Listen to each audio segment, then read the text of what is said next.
Hello everyone and welcome you all to my channel. Let's discuss this question here. JEE Main 2025 का complex number का ये question हमारी series चल रही है PYQs की। तो देखो प्लेलिस्ट बनी हुई है। चलिए आज डिस्कस करते हैं इस क्वेश्चन की। Let a is equals to theta belongs to 0 से 2 पाई। देखो थीटा की वैल्यू दे दिया 0 से 2 पाई के बीच में ही बिलोंग करना चाहिए। Where 1 + 10 real part of 2 cos theta plus i sin theta by cos theta minus 3i sin theta equal to 0, then submission of theta belongs to A और थीटा स्क्वायर हमें find करना है ना। ए सेट जो है वो थीटा को ही belong कर रहा है, मतलब थीटा की जो वैल्यूज आएंगी, मतलब इसको सॉल्व करने पे जो रियल पार्ट आएगा उसको सॉल्व करने पे जो थीटा की वैल्यू आएगी जो उसमें सेटिस्फाई करेगी उनका सारे का सम स्क्वायर का सम करना है। ठीक है, तो स्क्वायर का सम करने के लिए मुझे एक इक्वेशन बनानी पड़ेगी जो इसको सेटिस्फाई करेगी। तो इक्वेशन बनाने के लिए मुझे इस पार्ट को, देखो ये पूरे पार्ट को मुझे सॉल्व करना पड़ेगा। तो एक प्रोसीजर जो कॉमन प्रोसीजर है, कैलकुलेशन बेस्ड प्रोसीजर है कि भाई इसको सिंप्लीफाई करो। कैसे करते हो? रैशनलाइज करके सॉल्व करते हो, और हमें सॉल्व करने पे थोड़ा सा लेंदी प्रोसीजर हो जाता है। सॉल्व करोगे उसके बाद सिंप्लीफाई करोगे, रियल पार्ट निकालोगे, उसके बाद जो भी प्रोसेस आएगा उसको इसमें पुट करके सॉल्व करोगे।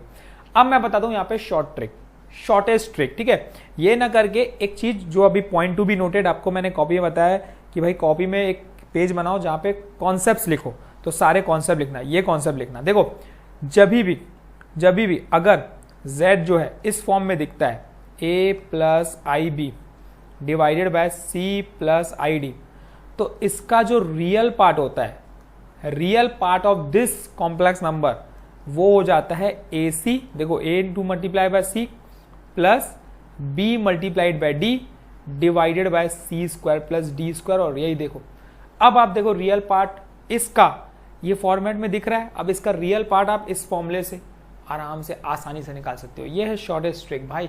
तो ये अच्छी चीज पता होनी चाहिए।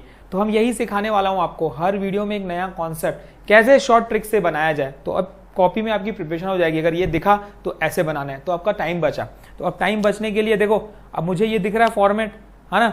मुझे दिख रहा है कि जो a है वो है 2 cos थीटा, बिल्कुल दिख रहा है। मुझे जो b दिख रहा है वो दिख रहा है साइन थीटा। ठीक है, मुझे दिख रहा है b साइन थीटा, c दिख रहा है मुझे cos थीटा, और d दिख रहा है मुझे 3 साइन थीटा। तो बस, तो यहां पे रियल पार्ट ऑफ z देखो कितनी आसानी से निकल सकता है। 2 cos स्क्वायर थीटा, ठीक है, minus 3 sine square theta divided bye इसका cos स्क्वायर थीटा माइनस का ये प्लस 9 साइन स्क्वायर थीटा। अब बताओ आप कितना समय लगा आपको निकालने में? अब हो गया। अब वहां करते बैठते रैशनलाइज ना, तो ऐसे ही टाइम खत्म हो जाता है। आप डायरेक्ट इसमें सब्स्टिट्यूट करते हैं। ठीक है, तो ये क्या बन गया? देखो 1 प्लस 10 ऑफ ये बन गया 2 cos square theta minus 3 sine square theta divided by, यहां पे वैल्यू बनी cos square theta plus 9 sine square theta equals to 0। अब सिंप्लीफाई करते हैं। देखो ये क्या बन जाएगा? cos square theta plus 9 square theta, ये बन जाएगा मेरा cos square theta plus 9 cos square theta, oh sorry 9 sine square theta है,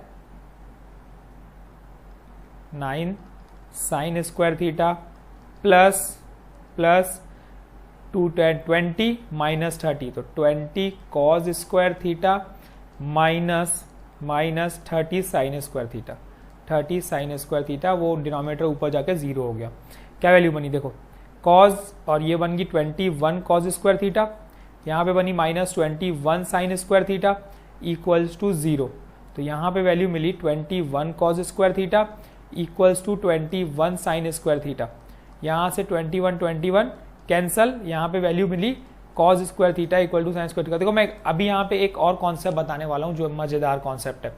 एक तो तरीका है थीटा निकालने का, भाई इसको डिवाइड बाय cos कर दो, 10 के फॉर्म में कर लो, और फिर सेटिस्फाई कराओ, देखो थीटा कौन कौन सी वैल्यू सेटिस्फाई करेगी उसमें। दूसरा तरीका ये है, अगर cos square theta equal sign square theta है तो इनका मॉडुलस बराबर होगा। ठीक है, इनका मॉडुलस बराबर होगा। ये एक कॉन्सेप्ट है, छोटा सा कॉन्सेप्ट है लेकिन मजेदार कॉन्सेप्ट है कि अगर cos स्क्वायर थीटा की वैल्यू सपोज 1 है ना। देखो cos स्क्वायर थीटा की वैल्यू अगर सपोज 1 है तो स्क्वायर हटाने के लिए हम क्या लगाते हैं? स्क्वायर रूट लगाते हैं, है ना। स्क्वायर रूट लगाऊंगा तो ये बन जाएगा cos theta is equals to, यहां पे लग जाएगा प्लस माइनस 1। अब ये कॉस थीटा प्लस माइनस 1 कब देगा? जब मॉड ऑफ कॉस थीटा की वैल्यू 1 होगी, है ना।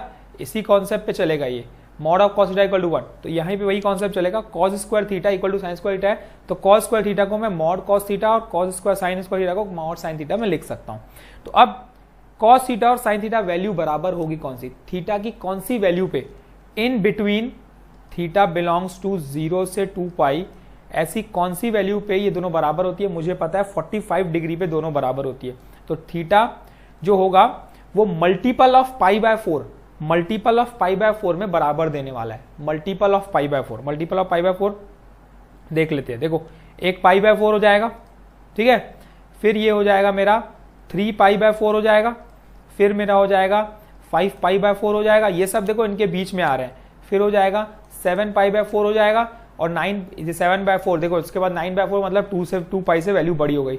तो मतलब इसी में ऐसी वैल्यू जो सेटिस्फाई करेंगे, ये सारी वैल्यू पे ये cos theta equal to sine theta होगा, सेटिस्फाई करेगा। आसानी समझ में आ गया, कोई बात नहीं। ये नहीं समझ में आता, 10 के फॉर्म में बदल के आप भी सॉल्व कर सकते हो। तो यहाँ पे थीटा की वैल्यूज जितनी पॉसिबल है वो मुझे मिल चुकी है। अब थीटा की वैल्यू मिल चुकी है तो करना क्या है? करना तो हमें यही है कि इन सब के स्क्वायर का सम करना है। तो ये पहला पाई स्क्वायर बाय 16, दूसरा 9 पाई स्क्वायर बाय 16, तीसरा 25 pi square by 16 plus 49 pi square by 16। तो यहाँ पे 16 डिनोमिनेटर में कितना हुआ? 9 और 1 10, 10 5, यहाँ 49 50, ठीक है। 50 75, 75 और 9 84, 84 पाई स्क्वायर कैंसल आउट होगा। 2 1 टाइम, ये 2 4 टाइम, तो आंसर आ गया 21 पाई स्क्वायर बाय 4। यहाँ पे देखो आसानी से दिख रहा है मुझे, ऑप्शन में अगर देखें या यस ए, तो A is a correct answer of this question. इस तरीके से बनना था क्वेश्चन, ये इजी हुआ, नहीं तो अदरवाइज ये लेंदी क्वेश्चन जाता। अगर मैं को कॉन्सेप्ट अगर ये नहीं पता होता तो ये जो मैंने बताया, तो ये कॉन्सेप्ट को कहीं पे आप नोट कर लो, जो आपके बहुत बेनिफिशियल है, ठीक है। ये नहीं पता होता तो थोड़ा लेंदी प्रोसेस चले जाता और टाइम कंज्यूम हो जाता। पता है तो हम इजीली बना सकते हैं। तो शॉर्ट ट्रिक्स मैं आपको बीच बीच में बताते रहूंगा हर क्वेश्चन में, जिसमें यूज होगी, ताकि आपका सॉल्यूशन जो है ना बहुत इजी हो जाए, और आपके जो आगे जो एग्जाम दे रहे हो 2026 में, वो आपके लिए बहुत थोड़ी सी इजी हो जाए। तो thank you all the best, keep practising. कल फिर मिलेंगे एक नए मजेदार क्वेश्चन के साथ। तब तक के लिए समझो, प्रिपेयर करो, कोई डाउट है तो पूछो, हम फिर आएंगे। प्लेलिस्ट बनी हुई है, जाओ देखो और एंजॉय करो। Thank you and all the very best.